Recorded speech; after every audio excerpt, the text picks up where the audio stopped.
I pledge allegiance to the flag of the United States of America and to the republic for which it stands, one nation, under God, indivisible, with liberty and justice for all. Thank you. Call to order the meeting of Monday, June the 8th. If the clerk would please take the roll. Councilmember Amos. Councilmember Archibald. Here. Councilmember Ashford. Present. Councilmember Harris. Here. Councilmember Lewandowski. Here. Councilmember Ruiz. Here. Mayor Rep. Here. You have before you the minutes from the regular meeting of May 26. Is there a motion to receive and file? So moved. Thank you, Councilmember Ashford. Is there a second? Support. Mayor Pro Tem Archibald, is there any additions or deletions? All those in favor, please signify by saying aye. Aye. Any opposed? The minutes will stand as submitted. We'll move on to our first presentation. If the clerk would please read it. Nancy Windsor, Parks and Recreation Director, and John Kennedy will give a presentation on an Indian monument honoring Indians that were in the Port Huron area to be installed at the Thomas Edison Parkway.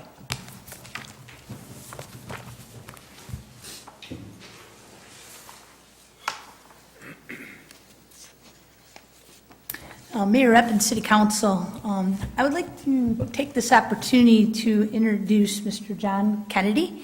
He is from the Iroquois Nation of the Oneida people. John is here tonight. We're very lucky to have him and some fellow other people that he's brought today to discuss beginning fundraising efforts to erect a monument on the Thomas Edison Parkway in honor of all the Indian people who called Port Huron their home. So I'm going to turn it over to Mr. Kennedy, and he's going to explain a little bit more. Thank you.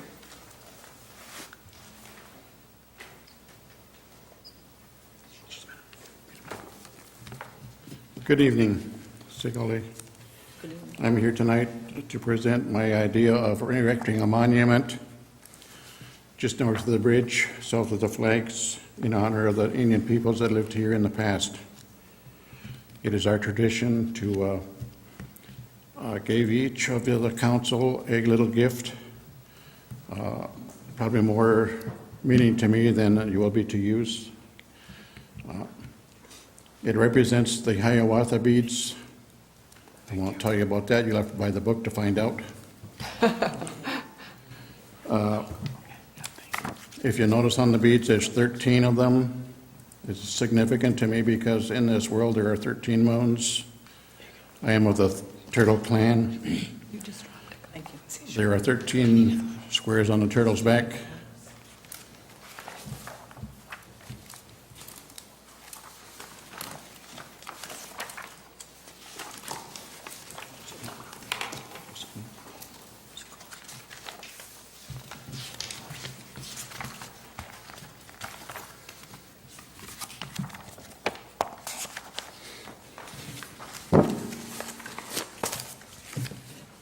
Good evening, Madam Mayor, members of the council, interested guests.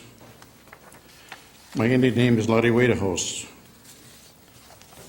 My English name is John Kennedy.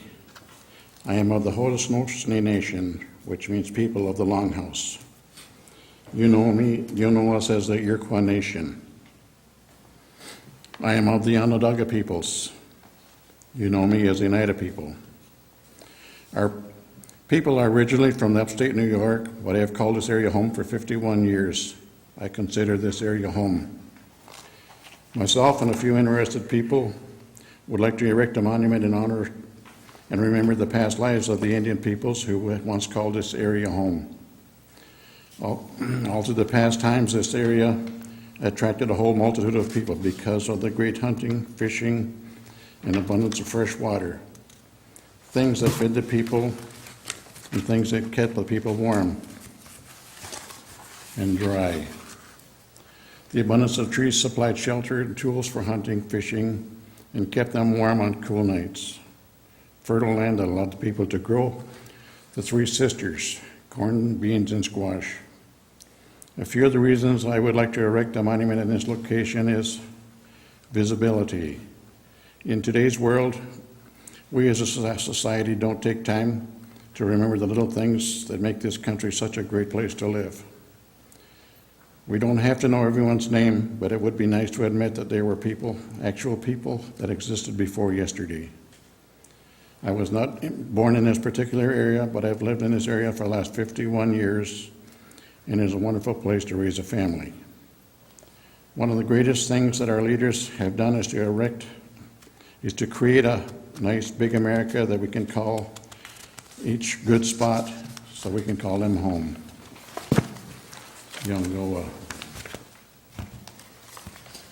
The place that I have chosen to erect the monument is just south of where the flags exist and just north of the bridge along the St. Clair River.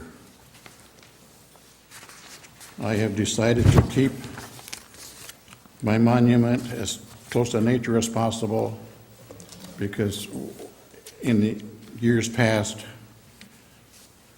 we didn't really have Cadillacs, brick houses. So I have decided to go with the stone. I haven't really picked it out yet, but that's a similar monument of it. I've met with the building department, and we agreed on a footing for it and some cement around it, so the grass is nice and it's someplace to walk. We haven't decided on the magnitude of it yet. It depends a lot of how the fundraising goes, and that will depend on after how this meeting goes.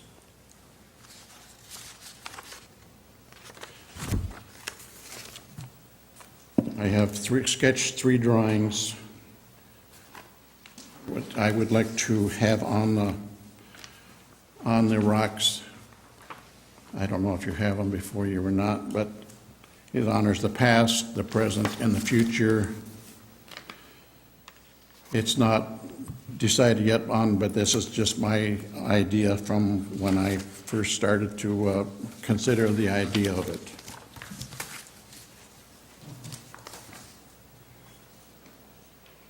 There was quite a few,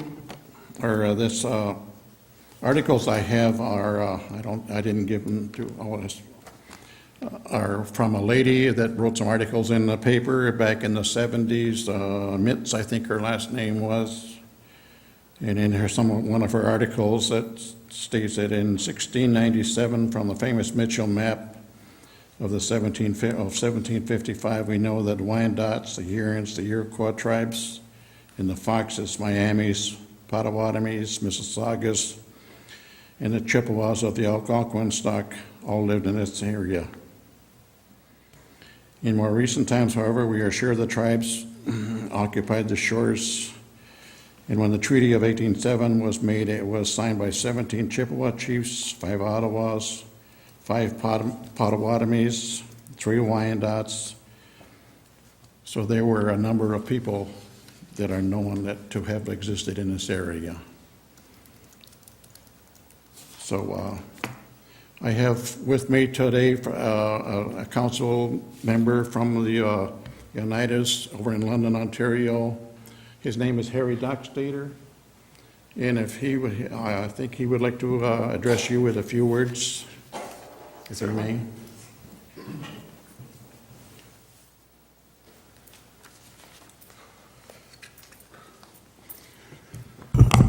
Sagoi sagoi, sahumas niongats, onyidago ngahoe, tahuni otala. My English name is Harry Dockstader. My Indian name is Sahumas, which means longboat, and I'm part of the Oneida Iroquois Nation, which is John indicates is near London, Ontario. Originally coming from New York in 1840 and settling within the area that we are at the present time. About 5,700 acres, around 6,000 people, half on the reserve and half out of the community. And like John says, he calls Port Huron his homeland at this present time, been here for 51 years. And we're certainly in support of the effort that he's putting forward to recognize all First Nation members that helped make this land as big and strong as it is.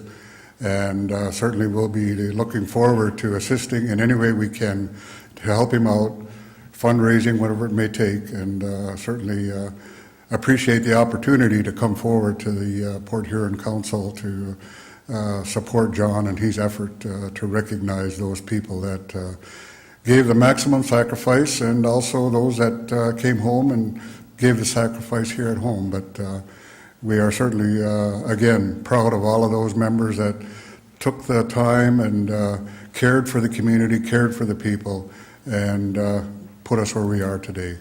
So with that, I'll just say Yalgo, and from the Chief and Council of Oneida and the London District, which is representative of probably 21,000 First Nation members in our area. And I would like to offer from them their support as well from the London District. So with that, Yalgo John.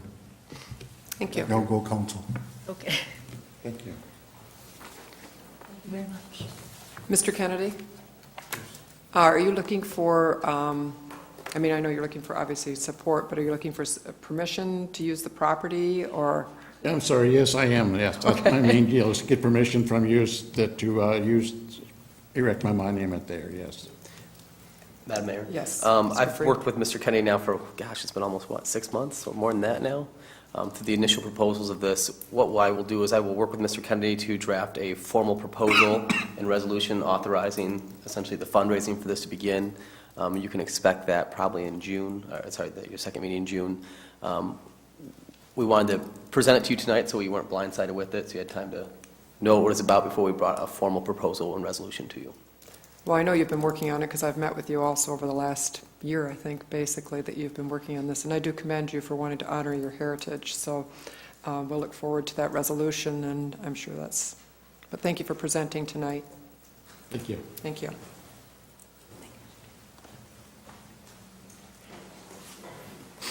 We'll move on now to public comment.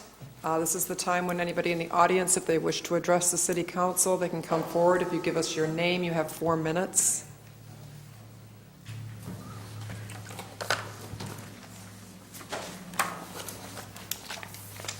Good evening.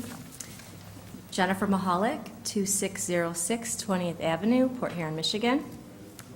Good evening, Mr. Freed, Mayor Rep, and City Council members. I'm speaking tonight in support of the proposed tobacco-free beaches and parks ordinance. I'm the Health Education Director at the St. Clair County Health Department and currently serve as a chairperson for the St. Clair County Smoke-Free Team, which is our local tobacco reduction coalition in the county. I have also lived in the city of Port Huron for most of my life. I am also a frequent user of the beaches and numerous parks in the city as well. The past few years, the Smoke-Free Team has been working to support and advocate for activities that lead to the reduction in underage tobacco use in St. Clair County, as well as working to support policy change in relation to environmental codes, ordinances, regulations, and legislation in order to limit access to substances like tobacco and to decrease the problems associated with its use. This being said, when we read about the proposed transformation of Lakeside Beach and Park, our coalition recommended I contact Nancy Windsor to propose recreating a positive health image in this transformation that included a tobacco-free initiative. There are 2 schools of thought on why this would be a definite advantage to all residents and visitors of Lakeside, as well as the other city parks and beaches that there are to enjoy here. Number 1, scientific evidence states that there are no safe levels of secondhand smoke exposure, so breathing even a little bit of secondhand smoke can be harmful to one's health. Number 2, we live in a gorgeous area, no doubt about that. Why do we want to continue to pollute our environment with tobacco litter? Cigarette butt litter is the #1 most littered item in the United States. It is toxic to marine life, wildlife, and pollutes our waterways. One single cigarette butt can take up to 15 years to decompose. Children pick up butts and put them in their mouth, which are poisonous if ingested, or if lit, can cause burns. Not to mention, the look of cigarette butt litter is very unappealing to the eye in any environment. The more venues with these type of policies and or environmental changes provide healthier, safer, and cleaner environments for individuals and families to enjoy. Not to mention, when these types of environments are created, children and youth see that tobacco use is not considered the norm in adult society. Also, for those who are trying to quit or those who are former smokers, creating more tobacco-free areas provides them with more opportunities for support and help in their quest for better health.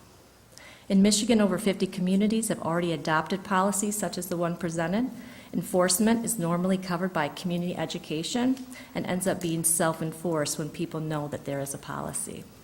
So let's follow what cities like Ann Arbor, Traverse City, Bad Axe, Ottawa County, Swartz Creek, and a multitude of others have done to enhance the health of their community and protect our beautiful environment. To please enact this ordinance. We are so lucky to have beautiful parks and beaches in our community. Let's do the right thing. Join the growing state and national trend and make our parks and beaches tobacco-free. Thank you. Thank you. I'd also like to approach you to give you a list of all the places in Michigan that have already enacted policies. If you- That's if you- okay? Yep, if you just want to give it to Councilmember Harris, he can pass it down. Thank you. Thank you. Is there anyone else who wishes to address the council this evening under public comment?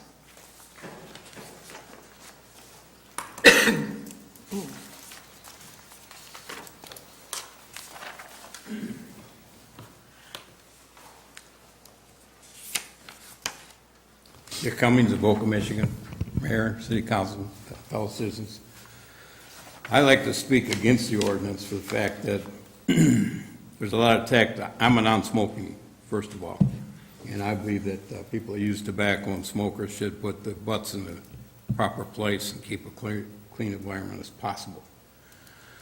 However, I'd like to remind everybody that maybe a lot of those communities have lifeguards. I've seen quite a few in talk back in the paper lately where we haven't had, when we talk about safety for children and citizens, I think it's just as important if we're going to spend money, we should have lifeguards up there protecting the people. I think myself included, I could probably burn and grill some steaks out there and have a better fire than a lot of these cigarettes are going to create in the first place. But let us remind ourselves that smokers probably pay a hell of a lot more taxes than you and I do because it's a costly sin tax that they pay today. So I don't think it's right. When the taxpayers, sure we talk, a lot of people, if you ask them on the street, what's a grant?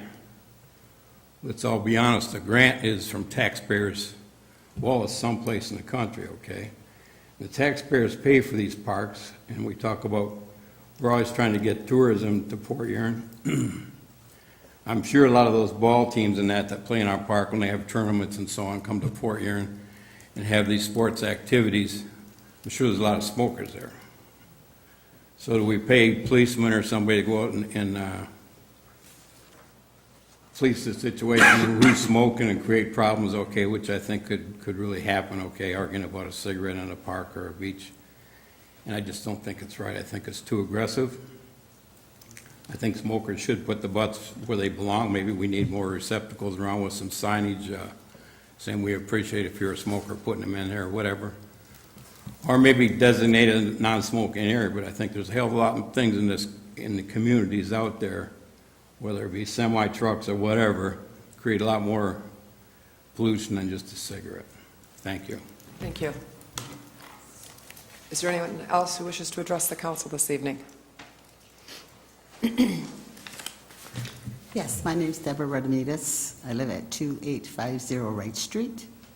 And I too oppose to this here on banning the smoking and that because, like he said, you know, there's a lot more things out there that do pollute this air and that is more harmful to not only to our children but to us as adults, like smelling the diesels and everything like that, everything that comes over from Canada.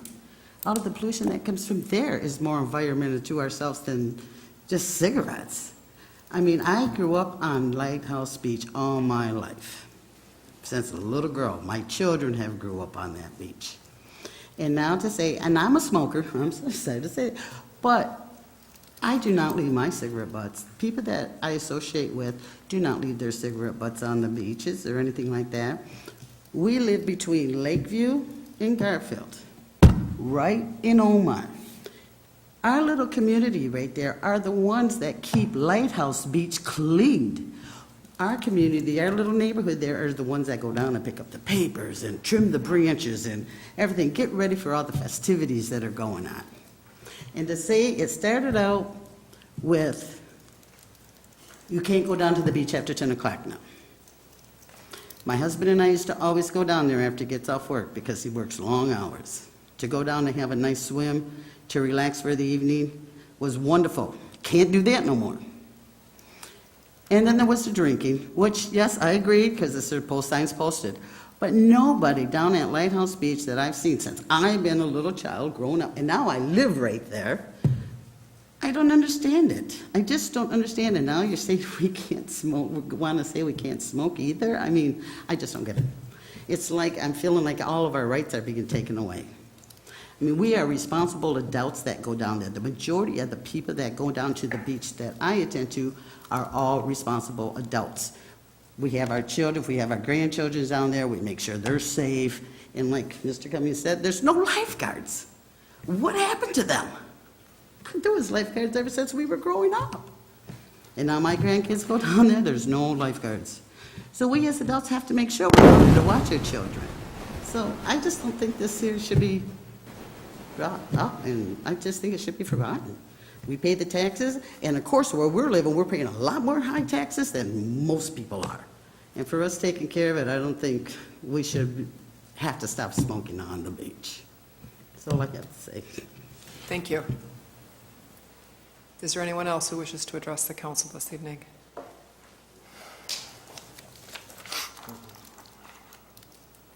Sharon Bender, South Boulevard. I happen to have adopted one of the parks in our city for many, many years. And I don't know where Mr. Cummings, he's from Avoca, so maybe he hasn't been in a park to clean up behind people who leave their cigarette butts. The health department has sent a representative here to tell us some of the dangers to our children from the cigarette butts, and now with our separation of sewers, all of that is going straight to the river as the rain washes it. I don't know if they've picked up cigarette butts, but I have. And frankly, I'm a non-smoker. I would think that if we have less pollution in our parks, maybe at some point we could afford to hire lifeguards. Thank you. Thank you. Is there anyone else in the audience who wishes to address the council this evening? Seeing no one, I'll declare public comment closed. We'll move on to the consent agenda. Is there a motion? So moved. Mayor Pro Tem Archibald, is there a second? Second. Councilmember Harris, take the vote. Councilmember Archibald? Yes. Councilmember Ashford? Yes. Councilmember Harris? Yes. Councilmember Lewandowski? Yes. Councilmember Ruiz? Yes. Mayor Rep. Yes, there's only 2 items on the consent agenda. Both are scheduling public hearings for June 22nd to hear comments from all persons interested in the maintenance costs of the Huron Avenue Streetscape Project and the Military Street Streetscape Project. And we'll move on to, from the city manager, number 1.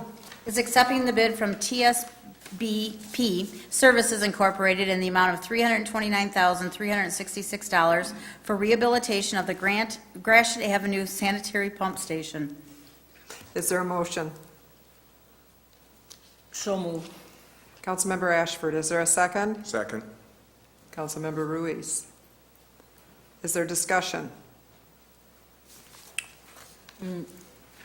Mayor? Yeah. Okay, Councilmember Ashford? I'll make sure nobody else was out there first, okay. I'd like to know, 2 questions here. Sure. I'd like to know a little bit about what this involves, and also what measures are included in this price.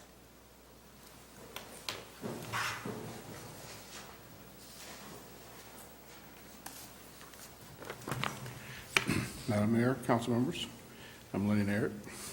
The project before you, the bid that we're looking to accept, is for the TSP Services rehabilitation of the Gratiot Avenue Pump Station, which will include removal of a 40-foot deep well, which currently contains an elevator, and it's I wouldn't say hazardous, but it is a confined space condition. Anytime somebody has to enter that well, they have to have confined space entry procedures, which means you have to have somebody on alert. It's a costly procedure. We're going to replace that with a 10-foot deep new valve pit, which is much more normal to this kind of a system. We're installing a duplex pump system in the existing duplex system in the existing wet well. The construction is going to have to include bypass pumping during construction, which is one of the major cost items of this. We also are going to be installing a new driveway so that we access it, not from Gratiot, but from, of course, the cemetery in which this is located. It's adjacent to the Gratiot Bridge and the canal. And we're also including a new SCADA antenna for this, which is the telemetry works that connects all of the works, the collection of the sewer and the water that runs all the telemetry back to headquarters up here, both at the water plant and at the wastewater plant. And all this is implemented on the SCADA board? Yes. Oh, okay. And is this, I know there's two types of sanitary pumps, so this is a grinder or a non-clog? Is this two types, right, of sanitary pump stations? It's a duplex system, which means they're running two pumps. Okay, and how much would a new one cost? I'm sorry? How much would a new one cost? I mean, how much would this is rehabilitated, so how much would it cost for a new one? A new station would cost at least $500,000. Oh, okay. Just to clarify, the station has been rehabilitated, but these include two new duplex pumps, correct? Correct. So the pumps are new, the station's being And rehabilitated. that's what I was trying to make clear, because right now, this looks like a huge amount of money, and if it's $1 million to do a new one, so that's what I was trying to make clear. Yes. Okay, thank you. Anyone else have, you're welcome. Anybody else? Yes, Councilmember Lewandowski. Other than the confined space, what's the issue with the pump? Are they 40, 50 years old, or are they not running well? Yes, of course, this particular unit is very old, requires a lot of maintenance, and of course, if you've ever been out there when somebody is accessing the deep pit, it's a very tense atmosphere. It's 40 feet deep, and you can only get one man down at a time, and to work on this, you have to actually access that pit. You can't pull the pumps up, which is normal practice, anywhere else. And what we're looking to do is change the system so that you can pull the pumps to the surface to work on them, as opposed to having to go down 40 feet. And the rehabilitated ones, what's the lifespan on that compared to, you said if it's about $500,000 for a new one, what's the difference in longevity on those? Well, what we're doing is we're building a new dry well or valve pit, and in that we're putting the connections to the existing force main. We're cutting the old deep well out and putting in the new shallow valve pit, and it's going to be a much safer and easier to maintain system. Plus, we're replacing the two old pumps with two new pumps. Okay. This was an anticipated project, I take it, in the budget, and Yes, this has been on the CIP for a while, and we were able to do both of these, all this project at one time. it's all within the cost estimate for, Yes, it was within the total budget for these projects. yes, Councilmember Ashford. Oh, he's including both of these projects? When you I'm said sorry? these projects? Yes, this was originally a two-phase project over 2 years, but we ran them together into one, and actually were able to do it in one project. Oh, okay. Mayor Rep, just Yes, one more. Councilmember Ashford. Okay, so if this doesn't take place, what would happen? Our system would continue to get older every year. One of the benefits of this, in addition to the fact that we're going to be getting a newer system at the end of our wastewater collection system, Right. which is what this is this takes two different wastewater lines and runs them into a single line that runs ultimately back to our wastewater plant. But whenever work needs to be done at this particular plant, we can't just send a crew out there to work on it. We actually have to put on standby rescue personnel in order to ensure that, because it's a confined space entry, if anything happens, we have to be able to extract that person because of the fact that this is a confined space entry requiring special handling requirements. The new system will not require this anymore. Okay. And we won't have to have firefighters or EMS personnel on standby whenever we access the system for routine maintenance. Okay. So you consider this emergent work? I'm sorry? You consider this emergent work? Emergent, I mean, it now, it has to be done now. You can't wait. Just like most of our systems, we could, if we delay it, it just costs more in the future. Oh, okay. Thank you. Madam Mayor, if I could add one Yes, thing. Mr. Freed.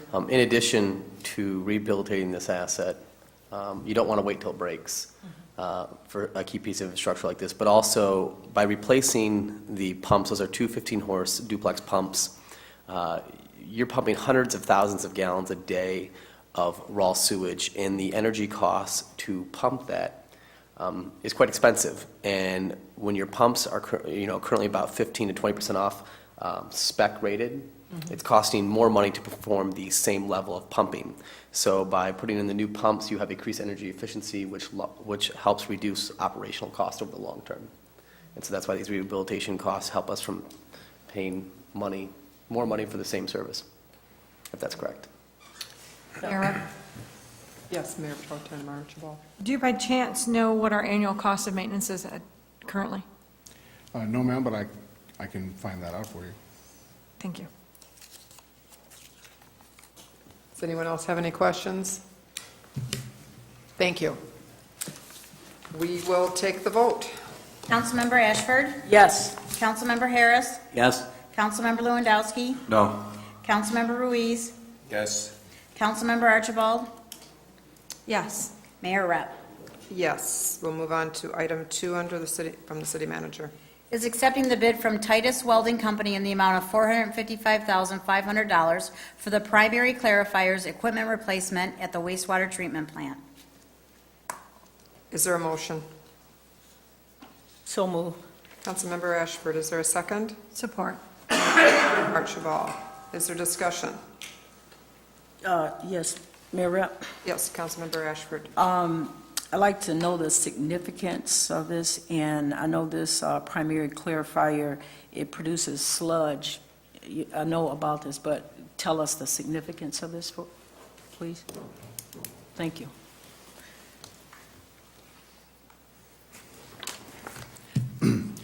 Madam Mayor, council members, the significance of this particular project, without getting into a discussion on wastewater design, Right.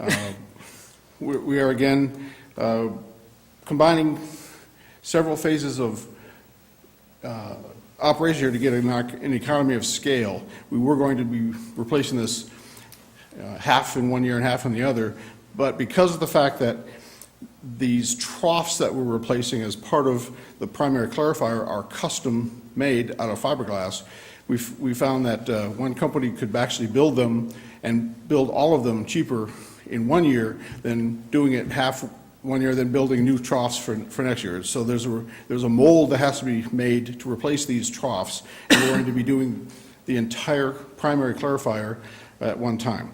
This is part of the clarification system. I'd be happy to discuss it in detail, but, we don't No. have a lot of time. The project also includes an upgrade to the computer system that is currently controlling this system. We have a number of pumps to pump the aluminum sulfide or alum and to pump the polymer into these tanks. And we also have a replacement requirement for the odor control ductwork, which this is a very aggressive environment chemically, and the ductwork that we have in place has been degraded over time, and we have to replace them also. Okay, I got it. Okay, all I'm asking just for a high level, like we're flying high here. I know this is somewhat a main component, but what I was trying to ascertain here is just that, this piece of equipment, exactly, is it for safety? What is it supposed to do? Are we getting the equipment because it's causing problems? That's why you have to replace it? And this is a primary component of the wastewater treatment plant. Without this, Okay. the entire plant is inoperable. Oh, okay. And replacing this is something that you have to plan for in advance. The elements that we're discussing are getting old. They're starting to break down. They need to be replaced before they break. Right. And that's the point. And that's what I was looking for. Okay, thank you so much. Madam Mayor. I think Councilmember Ruiz had a The question. longevity of first. this, if we purchase this, how long will this last? Estimate? We're looking at a 20-year or better life for That's what these. we've received from the first, the ones that are replacing, 20 years? I'm sorry? How old are the ones that are being replaced? I think they are from the 60s. They're the original equipment. 60s. Okay. Mayor, Mayor Pro Tem Archibald. can you tell me what the cost savings is for doing it all at once? I believe the,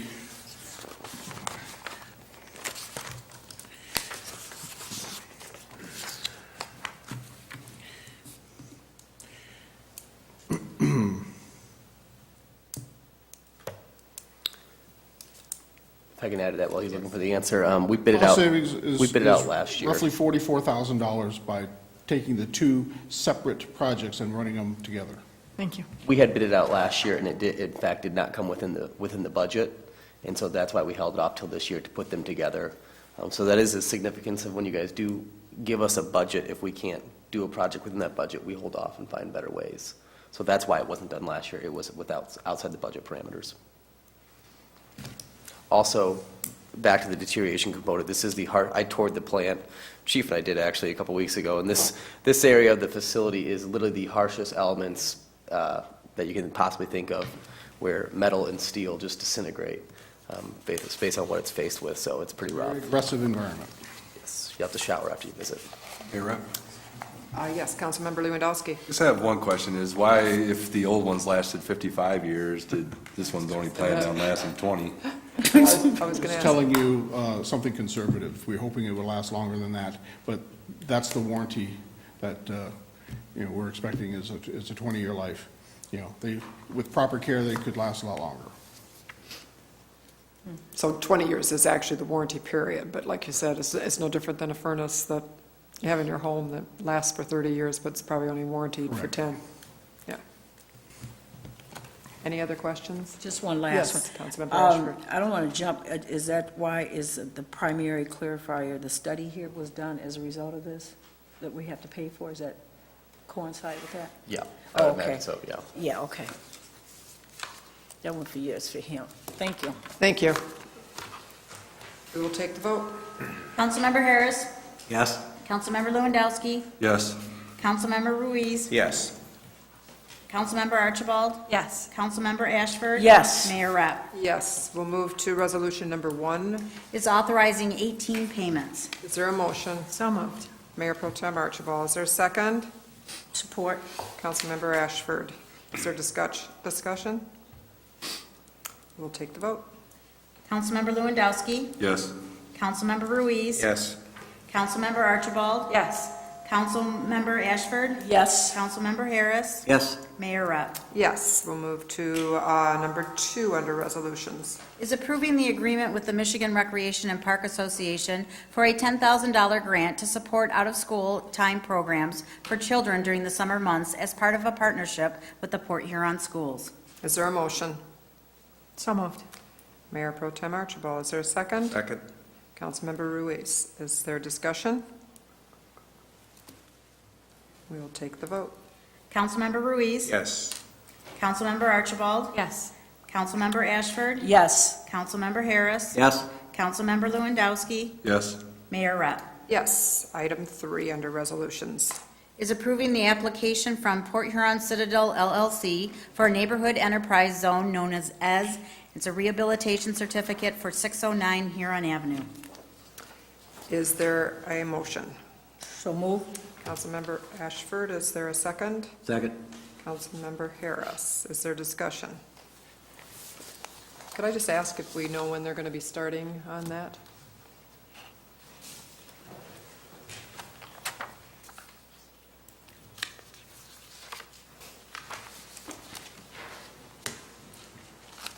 They evening, Mayor and council members. Best of our understanding is we would submit, if council approves tonight, this application to the state, and the state takes about 30 to 45 days to approve. The permit can be pulled as early as tomorrow, and work can start of the property owner's own accord. And so their intention, they've been in there, they've been cleaning out quite a bit of material, as you probably can see through some of the windows. Their intention is to start as soon as possible with the actual construction. And how many lofts are they putting in there? 6. 6. Okay. Anybody else have any questions for Ms. Harmer? Thank you. If there's no other discussion, we will take the vote. Councilmember Archibald? Yes. Councilmember Ashford? Yes. Councilmember Harris? Yes. Councilmember Lewandowski? Yes. Councilmember Ruiz? Yes. Mayor Rupp? Yes, we'll move on to ordinances, number 1. Is being given its first reading and is an ordinance to amend Chapter 36, Parks and Recreation, Article 1, General, Section 36-9, Use of Tobacco of the Port Huron Code of Ordinances for the purpose of prohibiting the use of all tobacco products in city-owned parks and beaches. Is there a motion? So move. Is there a second?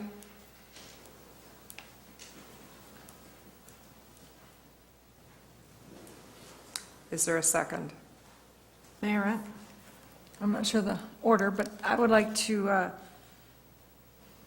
I'd like to request a motion that we postpone this to a later date where we have some time to have administration bring us back some ulterior options and an opportunity to hear a little bit more from the public on how they feel about this particular ordinance. Okay, well, we have a motion on the floor, and at this point, there's no second. I'll just rescind that. You're going to take And away your concur. motion? Okay, so Yeah. your motion is to postpone action until a date certain, or, Yeah, she have to be specific. It can even just be for 2 weeks, or it can just be, 2 weeks is fine with me. Don't you have to have a second first? second, no, she She withdrew. withdrew. She withdrew. A friendly, So I will go with a motion to postpone this until our second meeting in June. For 2 weeks, then, Correct. till the second meeting of June. Okay. and what's supposed to happen in those two? What, I'm sorry, I didn't get. We can what's supposed discuss to happen? if we have a second, then we can discuss the reasons for wanting to postpone it at that time. That's all we can really basically discuss then is the postponement of it. Is there a second to that? Support. Okay, Councilmember Ashford. And so we have a motion to postpone it for 2 weeks till the next regular meeting. Is there any discussion on that postponement? Mayor Rapp. Yes. In answer to that question, my reasoning is, while I certainly understand, and I'm a non-smoker, and I love the idea of being able to go to the parks and the beaches and not have to deal with all that, as well as not having to look at it, because I do know we have a lot of people that throw their butts into the sand and the parks, and we don't want them near our children.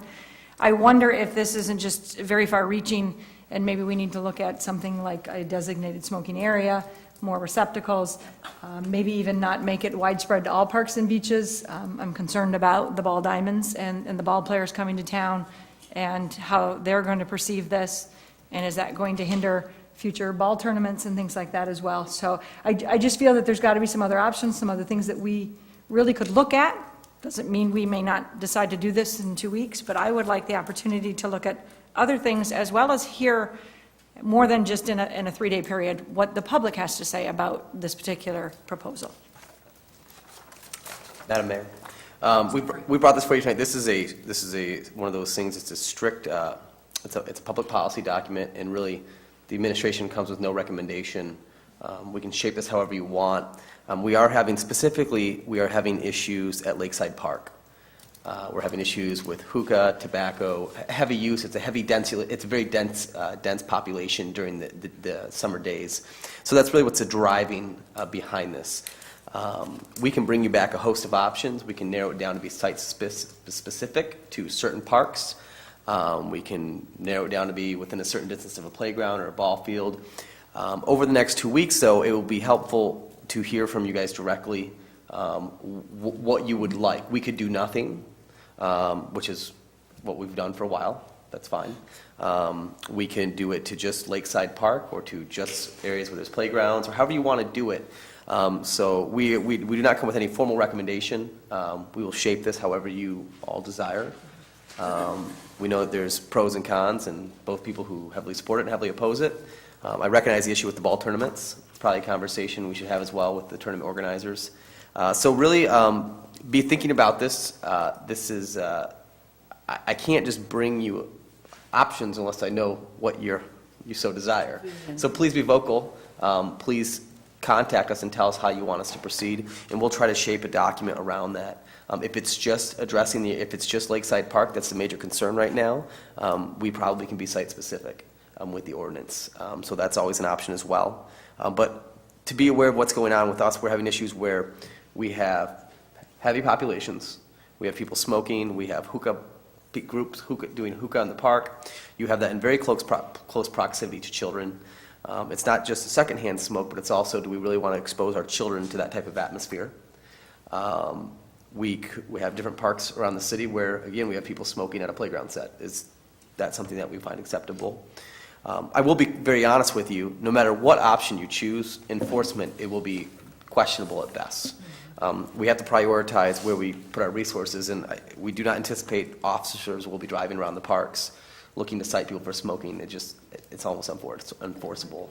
So keep that in mind, and we'll shape it however you want. Well, I think, yes, Mr. Councilmember Freed, Ruiz. we have the benefit of seeing a long list of places that have already done that, and that always gives us a plus as to hopefully touching base with some of those places and seeing what approach they've taken, whether it's all encompassing of all parks, how they enforce those kinds of things, or if they're more selective, if there are exemptions during certain activities. Those kinds of things would be a good start in gathering information for this. You make note of the reports. Is that from citizens that have been reporting how bad it is at Lakeside, or? Both citizens and staff. Staff, okay. Yep. So what we'll do is we'll try to PDF sample documents to you all. Sounds good. And the next week we'll start pulling those from different communities. But as your city manager, I'm quite indifferent to how you, this is really a strictly policy document that really needs to be driven by you guys. Mayor, Yes, Councilmember Ashford. can we have the chief speak on the enforcement side? How did he see that working? How about my deputy director? Oh, okay. There Yeah, you how go, do you see Nancy. that happening in the enforcement part? I'd like to be the assistant chief, Yeah, actually. okay. That'd be better. Well, He needs someone to somebody- keep him in line, for sure. Right, okay. Mayor and City Council, I just want to, first of all, thank everyone that came up. The Lighthouse people are correct. They were very helpful in cleaning up, and same with Sharon Bender at Lincoln Park. And I bring this before you because obviously I want to better our parks the best we can. That's my bottom line goal. But I don't want to make them worse either. So I see all the issues that everybody's talking about. And when Jennifer came to me, she had some experience with other communities. It really did make sense because we are, and when we talk about enforcement, I am not naive enough to know that Chief's not going to be running around chasing people with a cigarette. But in other communities, enforcement is self-enforcement. And I want you to think about every smoker you know. 90% of smokers are very considerate, and they look for signage that says, no smoking, can we smoke here? I get that all the time. They do ask. I mean, there's going to be your 10% that, yes, are going to do it no matter what. But we got to remember that those signs are maybe helping people bring it to their attention that there are kids playing, there are people trying to enjoy open green space, there are people there that are trying to go to a park to exercise or just sit and enjoy looking at the boats, and they don't want to smell secondhand smoke, or they don't want their kids to see the hookah pipe, even though, I mean, I'm going to be honest, I didn't really know what that was, and I went to the park and I thought it was drugs, and I'm like, oh my God, we got drugs in our park, and I'm not dumb enough to think that all these things don't happen, and that we, I saw people complain, well, you're not enforcing the dogs, you're not enforcing that, but we need our citizens to help us with that too, because we really do need people we have beautiful parks, and we're working very hard, one by one, to fix them, and no, they're not perfect yet, but give us some time. We're working on that. The litter, there was 4,500 butts were picked up from the Blue Water Riverwalk when they did a cleanup. And even if we could take small steps, if it's, I've had kids at Palmer Park who are licensed day camp, and asthma seems to be a big thing. I had a person smoking on a picnic table, and I'm sure that person had no intention of harming a child. They were just out having a cigarette, not a big deal, but a kid did have an asthma attack right there. I'm just telling you your facts. And I mean, maybe there's ways where everybody can be happy, is what I'm saying, because you should be able to go to a park and be able to enjoy yourself if you don't want smoke, you know, and when Jennifer brought this to me, that's one of the reasons that we've brought it to you. So I think we just need to put our minds together. Another call that I get a lot is lit, you know, people put the cigarettes out on the beach and they're still lit, and kids will burn their feet or that sort of thing. And again, Chief is way too busy as his deputy director. I can assure you that he doesn't have time to, you know, enforce smoking. I know that. But I do also know that there's a lot of citizens that are and smokers that I know that are very compassionate to other people. And if they see an area that maybe, you know, and I'd like, Jim, could you show this sign from, the county Parks and Rec has implemented it on their playground areas. And I really do like their signs. And it's kind of cool because it's like young lungs at play, you know, and just, there might be a closer one on the next one, Jim, if you could show that one. Is there? Yeah. And it just, you know, it doesn't have to be like, we do not allow smoking. It's just reminding people that there are kids at play, and maybe that's not what we really want to portray. So I think there's a happy medium. I just think we need to start somewhere, and Jennifer has agreed to help us with that. She's the expert in this area. And also just help us to, you know, do some cleanups to show you how many butts are in different areas. Really, the intention is not to take anyone's rights or anything like that. It's really just to make the parks the best they can be. So I just wanted to share that. Well, thank you. Well, you know, as far as you want some direction, and obviously I don't know how everybody feels, but I do believe that we should, I like that sign for the children's playground, and I do believe the playground areas and probably your picnic areas at Lakeside, that type of thing, certainly need to be addressed to blanket and top parks that are just for, you know, we have several of those around the city that are just a top park. There should be no reason there for it. The part that where it comes kind of, to me, is kind of when you get into the rights of people, is when you get into Pine Grove Park is used by a lot of ball players, it's used by a lot of visitors, it's used for fishermen, it's a lot of, and there's got to be some way to kind of mesh it all together and still cover the important parts. So that's what I'm looking for. What I'll do is we'll draft some, based on that and the communications I get, we'll draft some language. So I will bring the language back to you, and then we can hash it out then, so to speak. And maybe you could list each Yeah. specific park that you have, and then if it's a top park, you can just say total, you know. And then when we come to tobacco-free top park, that type of thing. consensus on the language, then we can schedule the public hearing. So let's not, we don't have to be a goal next session to schedule a public hearing. Let's make it a goal next session to discuss the language. Because we don't have to rush into this, I don't think.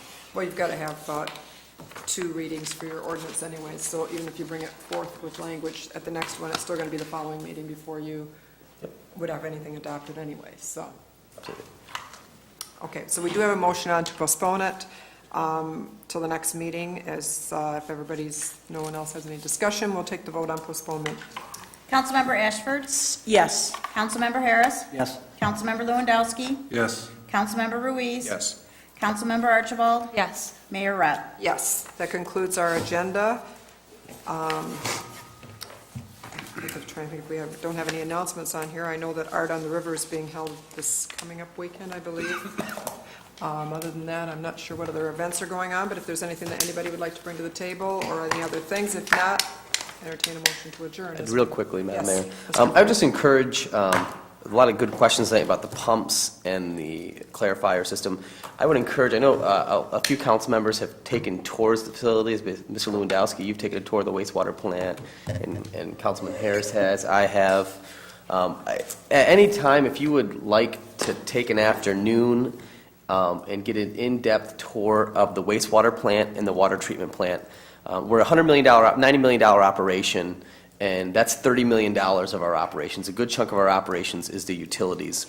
And until you actually walk through the facility and see the size and scope and really take in the fresh air of the wastewater plant, it's hard to understand these things. And so I would encourage all of you that if you have an afternoon free, we will organize a tour to walk through those sites with our staff, and we can do it in groups, in a 2 or 3 at a time, or you can do it by yourself.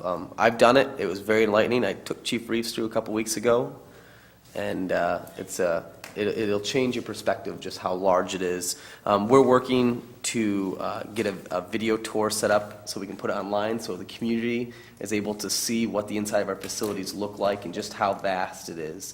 When we were purchasing some new chain several months ago, and it wasn't bicycle chain, it was chain that literally the size of this desk, custom-made chain, and it's hard to really understand it until you see it. And so I'd encourage you all to take some time and walk through the sites. Can I make Been one through it. recommendation on that? You need the smell, Wear old too. clothes. Don't touch the hand railings. Yeah. I've been through there many times. So, no. Is there anything else to bring before council? A motion to adjourn is in order then? So moved. Thank you. Meeting adjourned. Not to get poop on your